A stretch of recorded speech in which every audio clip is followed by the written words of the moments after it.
Yo, YouTube, what is up? Radar25 back again with my co-host, Michael Fuentemania. Whatever the motherfucker will be called is what you can call him. What up, Marks? What is going on, guys? We're back again, and it is time for another takeaway video, and it's going to be our 4 takeaways from the Wednesday Night Wars. We're going to switch it up a little bit. The best night of wrestling. We're going to switch it up a little bit and start with NXT this time and then jump into AEW afterwards.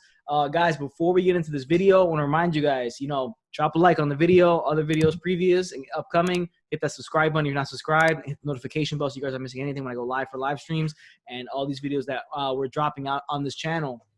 Guys, it was a decent episode of both shows. Either show was kind of decent. They're okay. We're gonna get nothing to write home about, but yeah, solid. We're going to get into these videos right now. Our 4 takeaways from the Wednesday Night Wars, NXT versus AEW. Let's rock. Jabronis.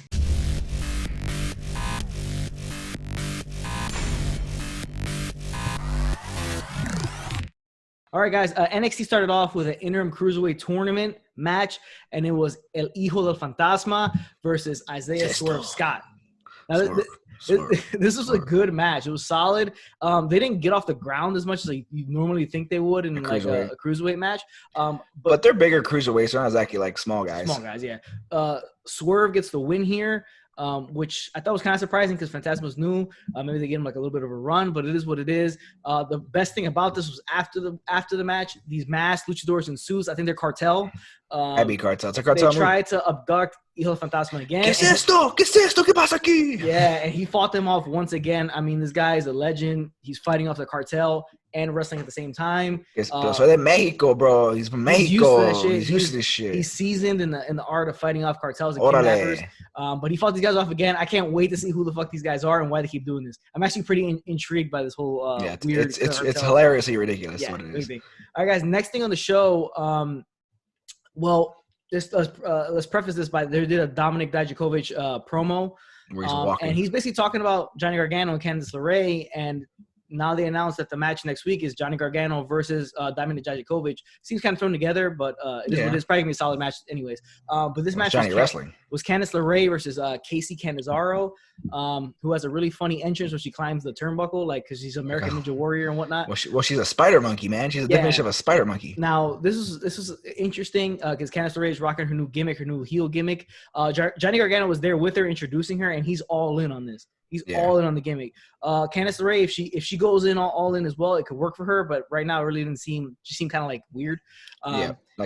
Too super emo and just like not like I don't know what she was trying to do. Yeah, like Taker. I don't know. It's weird. Candice LeRae gets a win here, and the size difference is remarkable. Casey Canizaro is like the tiniest girl I've ever seen in wrestling. She has to be like 87 pounds. It's like I think she needs to beef up a little bit to be kind of like more intimidating. I don't think she can. Her frame is not really for beefing up. Gain about like 15 pounds, maybe she probably put on. But LeRae gets the win, and we're gonna see how this plays out. This whole psycho couple they got going on here. But like I said, Gargano is all in on this heel persona that he's rocking right now. His like announcement of her was awesome. It was like the best in-ring announcement I've heard in a long time. Yeah, the way at the end when he slid into the ring and he was kind of like on his stomach holding his hands here with his legs up in the air. Yeah, it was great stuff. But everything he does is great. So. Yeah. So that was great by Gargano. Next thing on the show was shitty as hell. It was the Newly Bros show. So it was Matt Riddle, Timothy Thatcher on a game show hosted by none other than Byron Scott. I mean, not Byron Scott. Byron Saxton. Byron Scott, the former Lakers coach, Byron Scott. Byron Saxton, which makes sense because he is like a goofy ass game show host. Yeah, like I mean, personality comes off that way. Like that's his shtick, isn't it? I mean, we hope it is. Hope he's not naturally just like that, but okay. Yeah, I mean that's his shtick. But he hosted this was cringeworthy. It was bad. Yeah, it was bad. Nothing we were just embarrassed by this. Now for NXT, this is the shit that sucked. This part right here is the shit that sucked. Mm-hmm. They're doing this like kind of newlywed kind of game show type of thing where they're guessing each other's answers. Thatcher's playing like the awkward role because he's not really into this, and obviously Matt Riddle's the the broski, so he's kind of like just there, having a good time. But they get attacked. This is the best part. They get attacked by so happy when this happened. Imperium. 2 guys from Imperium. Awesome job, Imperium. Igner and Barthel. They get taken down by them, and they like kind of implement themselves into the tag team title picture because again, Walter's not able to do anything right now with Finn Balor, and they're not able to take on Finn Balor all the time. So now they're jumping into the tag team title picture, which is cool. So segment sucked in the beginning, but it got better because thank you, Emporium. Yeah. Imperium. Now, next thing on the show was Charlotte Flair in her first match as the NXT Women's Champion against Mia Yim. they're good together. They had the history before, so it was a good solid match. Charlotte wins with the figure 8. But Mia Yim never felt like she was actually a threat to actually win this match. Yeah. So after the match, Io Shirai shows up, and the match is set for next week. Io Shirai, Charlotte for the NXT Women's title.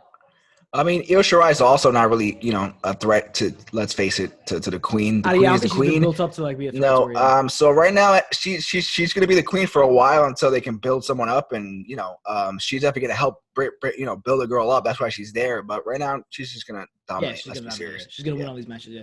Next thing on the show, it was Shane Thorn of the Thorn and Vink tag team that is now MVP's crew. Whatever. Match. He is going against, I think, the next big thing in professional wrestling, and it is the resident molester of NXT, sexual predator, Dexter Loomis, the man who I would let molest me. That's how I'm into this guy I am right now, and into the gimmick. He's right behind you. I'll try to Photoshop him in during the editing of this video. Loomis gets the win. He just drops the submission, chokes out Thorn. Very good. I really like his character. I really like how he's working it. Follow him on Instagram as well. Is he a creep on Instagram? He's kind of normal, but also a creep at the same time. Damn it, he used to be a creep all the time. There's this one video where he's drinking this like weird carrot juice thing, and he kind of just stands there while he's drinking, and then all of a sudden he just kind of just pours it on his head. It's weird shit. But I'm into it. He's a lot of fun out there. I can't wait to see more of him. If he's obviously gonna be a heel most likely, but they haven't addressed his issues with Undisputed Era, because he's shown up a bunch of times on them, and he fought him last week. So I mean, they haven't really explained anything about him. He's kind of just like there, and he's just creepy as shit. Yeah. But we like it. Next thing in the show, guys, and we're finally getting to our first takeaway of 4 for the Wednesday Night Wars, this being the first of NXT and the first overall. It is Drake Maverick versus Tony Nese. The Drake Maverick saga continues. Remember, he got released, had a match last week. He's in the tournament against Jake Atlas. Lost that match. He's taking on Tony Nese here. Very, very solid match. Simple. But Maverick gets the win. And afterwards, he says to the camera, he's like, he's the Wolf of Wall Street of NXT. He's not freaking going anywhere. He's not leaving. He's not going. Not leaving. I'm not freaking leaving. Yeah, and then he's winning the NXT title. Now, this is a good story if they go with him and he wins it. I think it's an awesome story. Yeah, I think people get behind it. It hurts. There's no crowd, but I think people get behind it regardless. Yeah, because, I mean, it's a natural storyline that just built up literally from him, just like his raw emotions right after he was released. Yeah. And it was lucky enough where they played it off where he's, still in the tournament, and they probably weren't expecting this to be a thing, but just got a huge pop on social media. So it's a natural storyline. It's real life. You get the real life aspect already built into it. So it's already good. And you're adding to a tournament that really nobody cared about. And it's just adding that realism to it, and that you want to care about it now. You're pushing for him. And even if he doesn't win, but he gets far, it's that great underdog story that everybody loves. It's that Hoosier moment. It's just it's a great thing. It's the Rudy moment. It's just no matter if the Rudy moment. That's what basically the best thing to say is the Rudy moment. Because remember, so he gets legit released. We're assuming so, because so we just heard today that Kurt Saxon got released, right? And then another thing to watch is the EC3 promo that you showed me. They sent to me. Really good. Watch it on YouTube. It's a promo. Obviously he got released and he's cutting a promo on basically WWE and MJF. It's 2 parts, so watch that. But this is pretty cool because maybe a lot of these were releases like, okay, guys, we're not using you right now. Do you want to stay here and get paid? Or it'll help us out if you leave, go work. Get out there, just have some matches anywhere you want, and then we can bring you back eventually. Maybe that's what they're doing with a lot of these guys. Drake Maverick being one of them.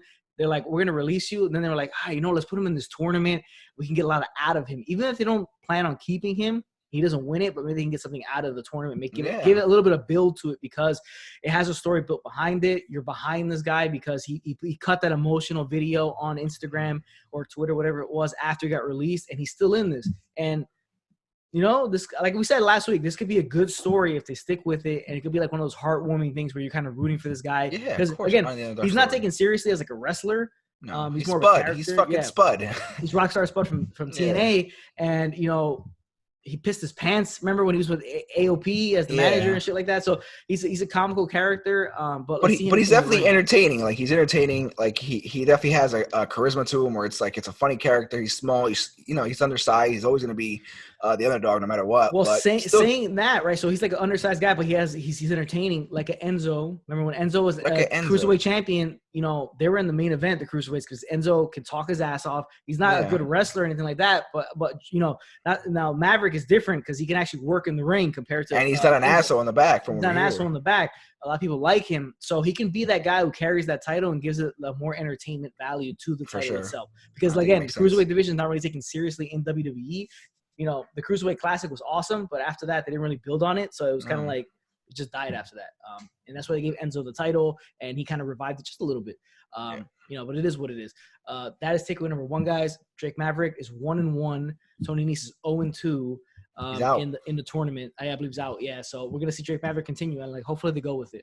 All right, guys. Next thing on the show, and it's takeaway number 2 of 4 for the Wednesday Night Wars, and it's the main event for the NXT North American title. We got Keith Lee, the champion, versus Damien Priest, the man with the deepest voice in WWE right now, currently. Or ever. It's like, could be ever. Yeah, could be ever. But did you hear it? But, you know, Keith Lee got the larynx. Larynx. Yeah. You got that Ricky Steamboat injury. Nothing like a good larynx injury. Yeah. Love a larynx injury. Because last week, you know, during that tag team match between Velveteen Dream, Keith Lee versus Undisputed Era, Damien Priest interfered, hit Keith Lee in the neck with that nightstick. He brought it out in this match too. Now, I mean, Keith Lee is just a different type of dude. I mean, he's got the strength, he's got the size, he's got the athleticism, you know, of a cruiserweight with the strength of a heavyweight and all that other stuff. He's pretty much a total package. He's got an interesting way to where he cuts promos, an interesting cadence in the way he talks, you know, his voice the way it is. Damien Priest, I think he's a decent guy. He's more of a character than he is like a wrestler in the ring. But I think he could work, and he just needs more. I think he just needs more time and more exposure out there. This probably is the end of this feud because Keith Lee does get the win with the Spirit Bomb. And pretty much embarrasses him, basically, because he is limitless. He is limitless. I mean, he did a double Spirit. He dropped him once, held on to him. That's a big guy. He's carrying him. Damien Priest picks him up again and drops him again. So he retains. And I think he's going to go on a run of just defense. I really think if he's going to stay on NXT for a while, he needs to hold the title for a long time. This needs to be like a 8, 9, 10, even to a year, 10 month, even to a year, 12 month. Like do a Bailey, do a Becky, just keep it up for a while. And I just don't think I think NXT is its own brand right now, and they're showing that, bringing in Charlotte and keeping Tommaso and keeping Johnny on the roster. Like they're going to use these guys, and these guys are going to be NXT staples. And he's definitely one of the building blocks in Keith Lee. So definitely he's you know, one day going to be the champion there for sure. Yeah, he's that good. Like you said, his cadence and everything. I didn't love the way the match ended when he caught the nightstick, kind of held it there.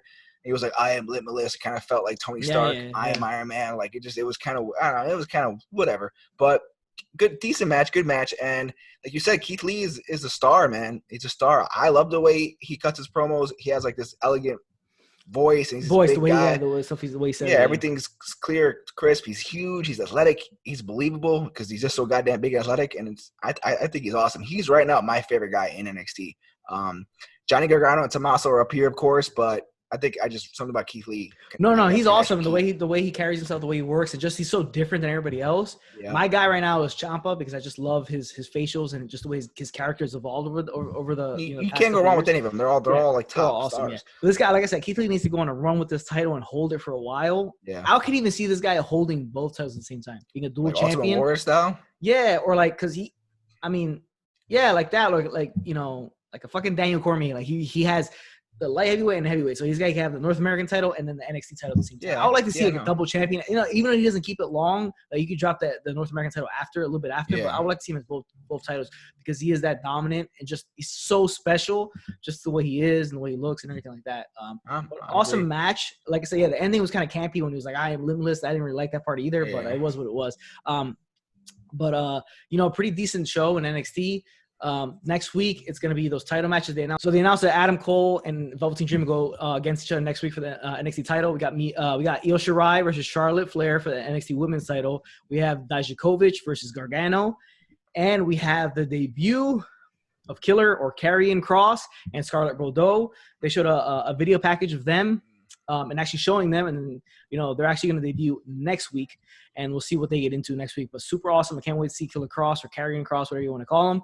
On NXT TV, solid episode. The shit that sucks for NXT part of the Wednesday Night Wars was obviously that newly bro, whatever that shit was called. That no one even cares what it's called. Don't ever do that again. Don't make that a segment. Don't make that a thing. It's awful, awful, awful, awful, awful. Yes. Thank you, Emporium, for destroying those motherfuckers, honestly. Yeah. Guys, so that's NXT. We had 2 of the 4 takeaways for the Wednesday Night Wars. Now we're going to jump right into AEW Dynamite. All right, guys. So AEW Dynamite. We have 2 takeaways. It's going to complete the 4 takeaways for the Wednesday Night Wars. And it was the 2 semifinals that highlighted the show for the TNT tournament, 2 semifinals. All right, so the show starts off. Let's takeaway number 3 of the night of the Wednesday Night Wars, and it's Darby Allin versus Cody Rhodes for the semifinal for the TNT tournament. These guys have wrestled before. We've seen them wrestle before. I believe they took each other on at Fyter Fest. I think it like the show started off with them kind of showing their history. We're at Fyter Fest. No one knew who Darby Allin was. No one really cared, and then Darby Allin showed up, on the world stage and had a great match with Cody. So it was great. Now, they have great chemistry together, right? These guys are great really together. This was a really, really good match. Brandy Rhodes got involved. She took a bump, and so Cody even pulls out a coffin drop of his own, but Darby Allin puts the knees up, and it was an awesome match. We were in agreement that we didn't like the finish. The way it kind of came off, right? It looked like they messed up. I don't know. It looked wrong. Yeah. So Cody goes for his own coffin drop. Darby Allin puts the knees up, reverses it, then immediately goes for his coffin drop. He hits it, but once he hits it, Cody kind of rolls him over. It's kind of like a crucifix style pin. Yeah. And pins him, but I think Cody might have got the air knocked out of him or something from the coffin drop because he didn't hook anything. He just kind of rolled him over like this. Yeah, right? And it made Darby look dumb because his shoulders were obviously on the mat. It's just like, and his body was like, Cody's body was crooked. So it's like, are you serious? You were getting counted out right there? It basically looked like he was just on his back, stretching his leg, like bringing his legs in, like real quick. Yeah, that's pretty much it. That's what it looked like. Like him getting pinned like that didn't look well. Like I said, I think they messed up. I think Cody got the air knocked out of him when he hit the coffin drop. When he got the coffin drop hit on him, something like that. Because the way he rolled him up, even if you look closely, you can see Darby actually hook one of the legs of Cody to kind of hold him in place. Yeah, so he doesn't roll back. Yeah, so he doesn't roll back all the way or something like that. It looked off. It did look off. Now, but, go ahead. What were you saying? And the match was great. Like the lead up to that whole thing was great. Just that it just was like, ugh. Like I get what they were trying to do, but it looked bad. It just looked like it was a complete screw up. It just Now one of the interesting things about this match, Brandy takes a bump. She gets a little hurt, right? Yeah. She leaves, comes back, selling the injury that she took, and she gives Cody a bottle of water. Yeah, and then what was in that water, damn it? That's Cody's secret stuff from Space Jam, right? Mm-hmm. So the interesting part about this is that he drinks a drink of the water. Darby takes it from him, the bottle, and we get a R-Truth, John Cena, little Jimmy moment. Remember that feud back then? We created a little Jimmy. There was a lot of spots where he would use the water bottle as like a weapon against John Cena, and John Cena would sell it. It's a water bottle. It's a plastic water bottle. Nobody's going to get hurt by it. Yeah. They have the same spot in this match where Darby takes the water bottle, hits Cody in the face with it, and Cody's stunned by it. Like if it was actually something. So it is what it is. It's a little corny, but yeah. Yeah, but it's fine. It's wrestling. Ain't nobody buying at a plastic water bottle it's after it's open, so it has less integrity, the bottle. Right? Yeah. Than it will when it's closed. Of course, yeah. At least when it's closed and full of water, if you throw it at somebody, it'll definitely it'll hurt a little bit, but not, but when it's open, it ain't gonna win you the match. Yeah, the integrity of the entire bottle is lost at that point. So it is what it is. Now, at the point you're at, it's the right call to have Cody win. Yeah, because it's leading up. Well, you see later on why it's later important. On, yeah. But again, I'm gonna say the same thing for the other semifinal match. I think they should have had a guy like Shawn Spears. Or or we'll find out with Dustin Rhodes. But I think on this side of the bracket, it should have been a guy like Shawn Spears making to the final. He seems lost on the card, and it would have been a good guy to build the title around. Yeah. But it is what it is. They want to go with Cody. He's obviously pretty much the face of AEW. He's all behind it. He's kind of the Triple H of the company. He is. Okay, now, so is he going to give him shit for winning a belt? No, of course not. Right? He's golden. He's golden boy. Yeah. So which he deserves. But the thing is okay, so this is a tournament for the TNT Championship. Now, this is different from WCW. Turner owned WCW, so TNT was kind of like the owner, basically, of the show. They were running the show for the most, for some of it. So they could have had input in a tournament like this. But this is AEW's tournament. They're not owned by Turner. They're just shown on TNT. Yeah, so it's like a normal TV show. Yeah, so this is not like I guess they're deciding to pick this for what it is. Like I said, a guy like Shawn Spears, I think would have been the perfect guy. And even a run by Dustin as like a final send-off type of thing where he makes it so he climbs the mountaintop for one last time, something like that, because he's never been a world champion. So it is what it is. But that's takeaway number 3 of the night, the first one of AEW Dynamite. Next thing on the show, they did another MJF promo at his home, which will be on AEW Dynamite Live next week. He announced that. So he was talking about how he had a hangnail last week. That was and the nail doctor, thank God said it was good. He said he has the strongest nail in the world. In the world. And then he had a big scarf on his neck, and he revealed that he cut himself shaving, so he had a neck brace on. Funny little stuff from him. Good solid heel promo from him, and the way he works in is the "I am MJF and I'm better than you it" thing. It really comes off well. The way he always works that into the he's so good. He's a great heel. Yeah. So and him as the EC3 one day might be interesting. Might be interesting. Yes, 2 guys who talk about how much money they have in the top 1%. Yeah, that top 1%. Yeah. So next thing on the show, this led into the Wardlow match. The Wardlow is taking on a random jobber. Not really sure who he is. Musa, yeah. Musa. Guy supposedly from Chicago. He's 0-1. Yeah, they got a lot of jobbers on the show. A lot of enhancement guys. Wardlow dominates him, demolishes him. Yeah. Makes sense. They're trying to build Wardlow because nobody really knows him other than MJF's heater. Yep. So it's fine. Wardlow, monster, continue to build him this way. Eventually, he's got to get into something where it means something. Yeah. Next thing on the show was Best Friends coming along with. Well, actually, no. It was the Bubbly Bunch moment. Forgot. Bubbly Bunch moment. Yes. Bubbly Bunch moment was awesome because last week they just keep getting better and better and better and better. Yes. Last week was the Flim Flam one where they did a dance off. This one was a Manitoba melee, right? That's what he called for. So it's basically everybody attacking the screen of the phone. So it went from who did it go from? It went from Jericho to Sammy Guevara, and then Sammy to Jake Hager, and then Jake Hager to Santana Ortiz. And then the other one to Ortiz, and then that's what got crazy because then it jumped to Lou Ferrigno. Had a taser. Yeah, Lou Ferrigno with a taser. I was surprised to see. I was like, "Oh shit, Lou Ferrigno's there!" Is that Lou? A taser. So a bunch of different people showed up. They had Jason Mewes and Kevin Smith, as Jay Silent Bob. They also had Vicky Guerrero, and they also had the guy from the Tiger King. What's his name again? The rat from the Tiger King. The rat. I don't remember his name, but I don't remember his name. Rat. But the heavy set guy. He was the mole. Yeah, he was the mole. The one that was fat on a fucking jet ski with the ferret or whatever. I forget what his name is. They even showed his ass there, surrounded by women for some reason. Damn it, over there, Carol Baskin. Carol Baskin. They probably couldn't get her to do it though. But yeah, it was an awesome, hilarious thing. I mean, it's ridiculous. It is. It's like honestly like ridiculous that shit. But it's just entertainment. It's fun. It's funny shit. It's good shit. It was good stuff. Yeah. So they did a Manitoba melee. Shout out to Lou Ferrigno for being in that. That was pretty surprising to see with him. a taser. With a taser. Yeah. and a Vicky. Oh, and I forgot. I also have Fluffy Julio. Fluffy. Gabriel Iglesias. Yeah. Gabriel Iglesias. Fluffy guy. He was on there as well. So cool to see these guys and the wrestling fans. I didn't know who Lou Ferrigno was or how he even got on there. I think he's done Jericho's podcast. He's probably neighbors to Jericho. Yeah, he's probably neighbors to Jericho. He does Jericho's podcast. Probably how he got him on there. Vicky Guerrero sighting, so that's cool. All right, guys. Next day on the show was Best Friends, along with Fresh Squeeze Orange Cassidy against Kip Sabian, Jimmy Havoc with Penelope Ford. And this was like a hardcore match that they had, no disqualification, no count out match. A lot of stiff spots in here. Now they keep using this like strange, like really small baby ladder that looks real as shit. Trent took a really nasty bump on there, and then he got like then Jimmy Havoc set chairs up on their sides and dropped them on there. It was some real rough spots. It's like guys, it's not a pay-per-view, bro.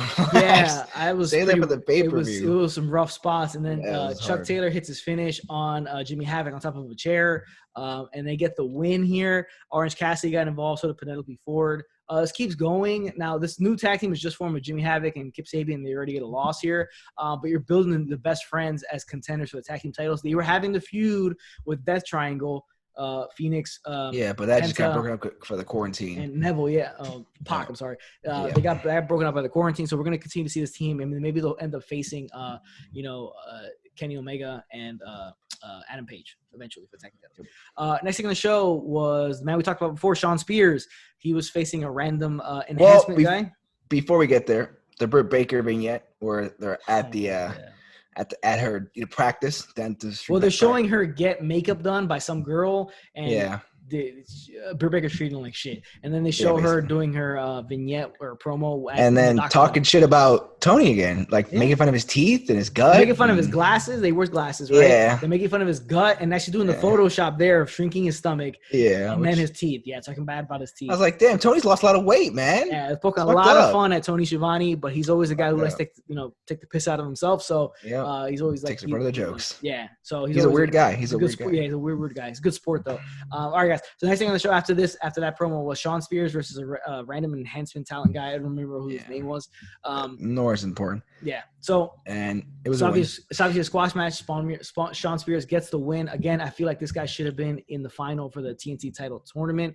But it is what it is. I think he should be doing more than what he is right now. Yeah, but I mean, this is wrestling. There's not like a season. Peaks and valleys. One day he'll be on top. One day he'll be for sure. Somewhere, yeah. He's too talented not to be. On the show was a match set up last week. It was Brody Lee versus Marco Stunt. Poor Marco Stunt. He just keeps getting his ass beat by these massive guys.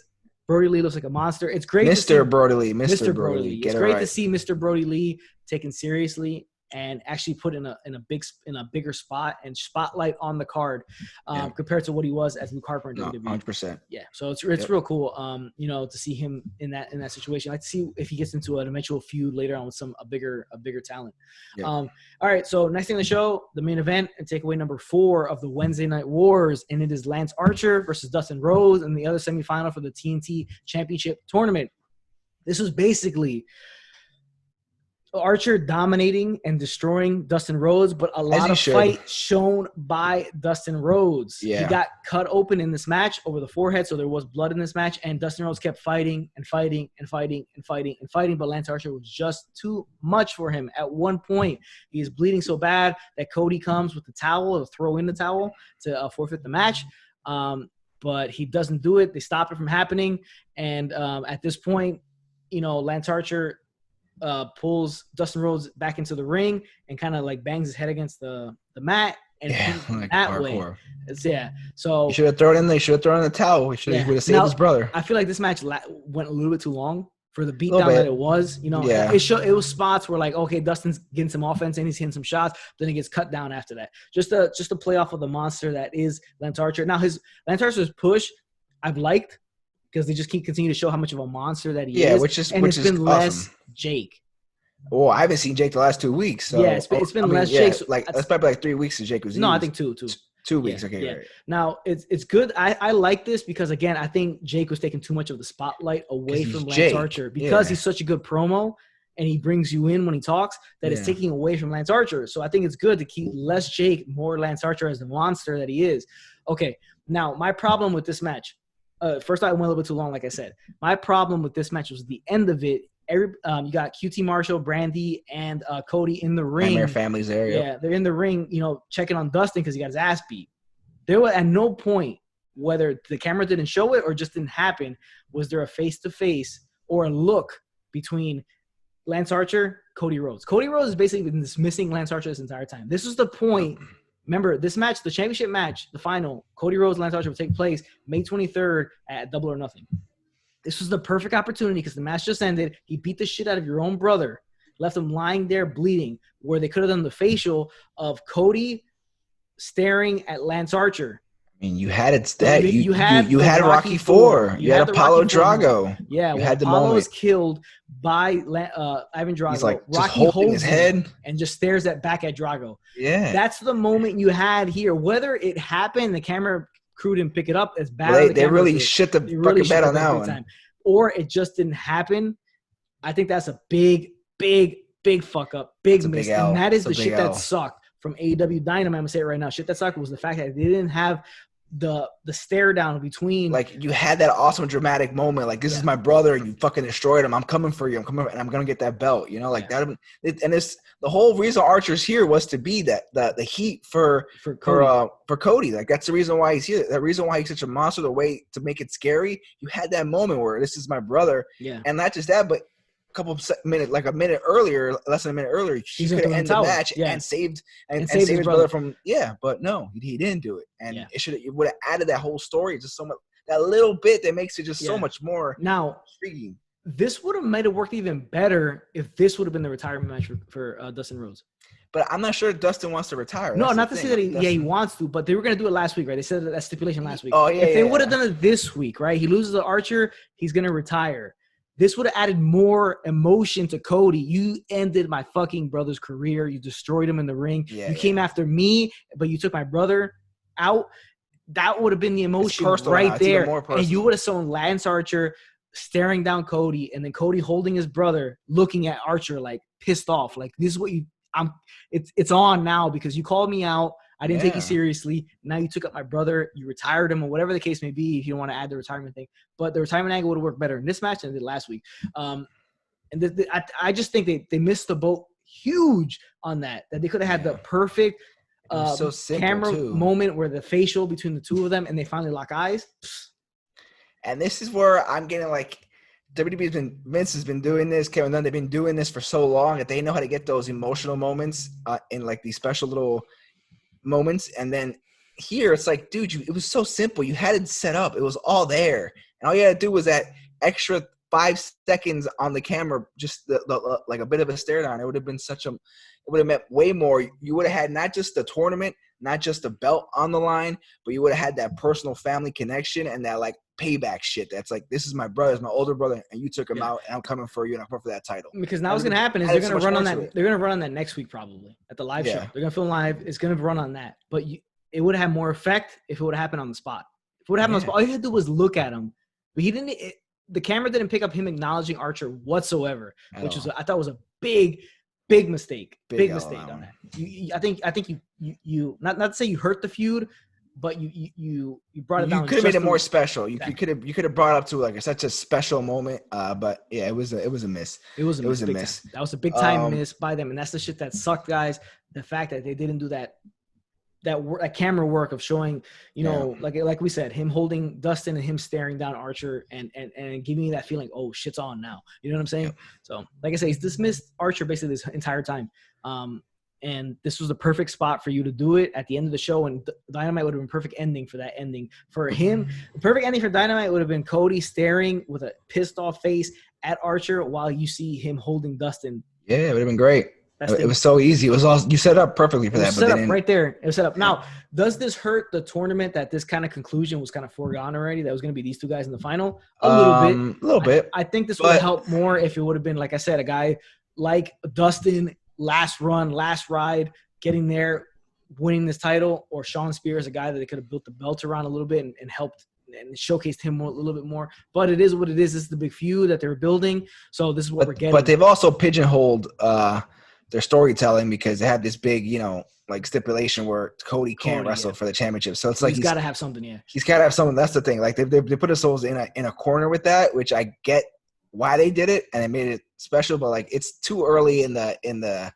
history and too early in the start of the company for this to be a thing right now. Yeah. I feel I don't really dig it. I don't like it. It's not that it's causing these weird little matchups that you can't really do. I don't know. It's weird. Yeah. It's weird. It is weird. But, guys, that is the video for today. It's our 4 takeaways from the Wednesday Night Wars NXT versus AEW. Thanks again for watching, guys. Remember, check out that EC3 promo online. It's a 2-parter. Very good stuff from EC3. Different little look he has to him, too. And if you haven't seen the Dr. D. David Schultz, watch that. It's really good. I didn't even know the fucking guy was a bounty hunter. That's some wild shit that dude had guns all day. He was, and I didn't know he was friends with Hulk. Like he was friends with Hogan back in the day before they were a thing. I mean, So that guy threw away his career. Guys, check that out. Dark Side of the Ring on Vice. Check out the EC3 thing. Remember, and that's the end of the video, guys. Remember, if it doesn't work for you, brother, do not do the job. Later, the marks.